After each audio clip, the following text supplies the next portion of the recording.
Alright, Pablo, here we are, man. So, unfortunately, you're not doing better than Pinky Bend, so here we are. First and foremost, just, stop the videos and play some stuff you normally do.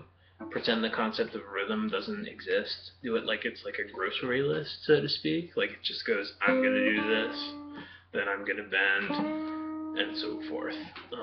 And we learned those 4-note names. Just give yourself a quiz on those. I think that came up in the first video, though, so it's just assigning names to 4 dots. Don't even think about it past that.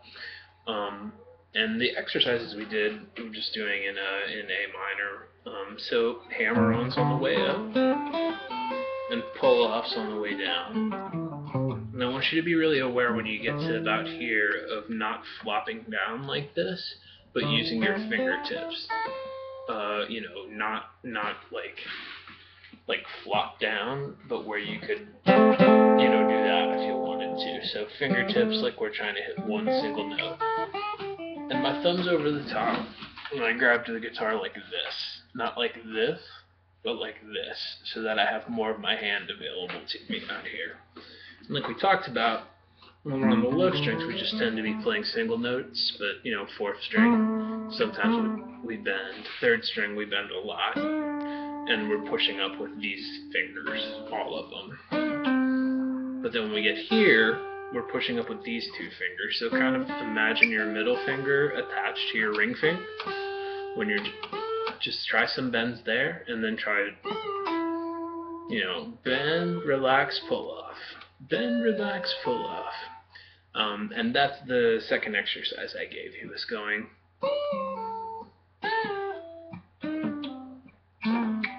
Well, I should have gone, no, that was right. And, you can do the 4th and 5th string if you want, but pretty much just, and just get them clean. Don't have to play in rhythm, it's just a list of things. Like we were talking about during the lesson, you shouldn't have to go like that, as long as you actually are fretting with your 1st finger. Should ring out fine.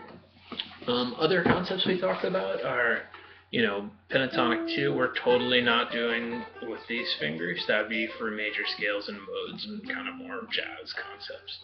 Where while we're at it, when jazz cats get to that point in their life, they don't use these 2 fingers. If they're going to do these, they switch to their strong fingers and then they fall back into strong finger type riffs. But hey, no big deal. So pentatonic 2, in A minor, that's just like mostly just focusing on the 2 high strings. Going like, I'm going to go backwards. 10, 8, 10, 8, and then 9 in between. That's a huge percentage of what people do when they're playing in this. Like I said, it took 86 solos to find someone actually doing that, and it was Hendrix, because he wanted to be like something really super weird. Anyway, it's not like those are useless notes, but they kind of are in our blues world, in our pentatonic 2 fingers per string run world. So there's our structure. And that's one of the reasons we use our ring fingers, so that when we get there, we can bend and hammer on and so forth, and we're not meant to be able to go, or whatever, there's no upside to it, in these types of riffs that we're currently working on. Just doing these types of things. Cool, and you can also work on index bend in pentatonic 2. Is more important than index bend in pentatonic 1. Why? If we think about pentatonic 1, we're bending here and here so often, and those are the same notes that are under our index finger in pentatonic 2. It's not a really important thing, but there, you asked me how common are index bends. Not that common, but that's where we're most likely to see them come up in blues riffs, is on our 1st finger in exactly pentatonic 2. Cool, and so, like we're going to see in the Freddie King song and most riffs that you actually learn from other people's songs, it's almost disappointing how much they play, the main box, these 2 strings, and then... So yeah, when we're on the 1st string, it's obvious how to transition. You just slide 2 frets forward, and then you're right there. 1st string, same thing, and you're right there. However, the 3rd string, the G string, when we're coming back down, we use our ring finger so that it sets us up to do this. If I'm going from pentatonic 1 to pentatonic 2 on the G string, I'm going to go and use my middle finger for the exact same reason, so that I just end up there. So yeah, there it is. Use your ring finger there. And while we're at it, blues scale notes, this one right here, sometimes you will use your pinky, sometimes you'll use your ring finger for both of them. It'll kind of depend on what type of riff you're doing. When you're in pentatonic 2 on the 2 high strings, and if you go 1 fret more, that's the same flatted 5th, the tritone though. So there we go, there's another place that you can hit that. So pentatonic 2, and then where you're mostly going to use your ring finger, whether you're sliding or bending more likely. And that kind of speaks to why bending here sounds good, because that's also why bending here is the most common place we bend.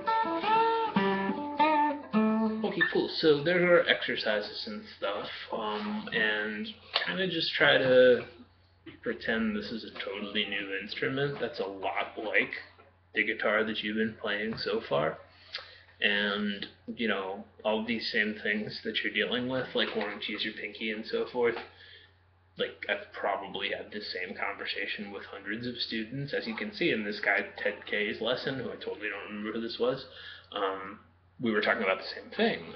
So, yeah, it's all good, man. Just take it one little bit at a time, do the exercises first, then do the song, and it will all work out. You know, and then we can get into some fingerstyle stuff as soon as you want to. This just seemed like, from just seeing you play a little bit, the immediate thing to work on.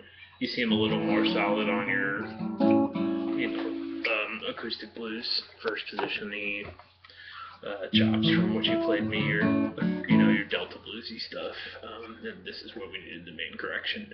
Awesome. So, hey, these fundamentals we're learning right now are going to be in every blues riff ever, so it's all good. Have fun with it. Like we talked about during the lesson, I really want you to break stuff into small sections and finish as you go. Just become the man at the first thing, then the second thing, then that whole section, then the third thing, then that whole section, rather than moving on a little bit prematurely from each lick, which is what our natural tendency is to like be like, okay, I've pretty much got that, and then moving on. When if we just did it like 2 to 5 more times, we'd have it forever memorized. Not forever, but we'd have it really embedded in our muscle memory. So there you go. Looking forward, man. It was really good to meet you. I'll see you in 2 weeks.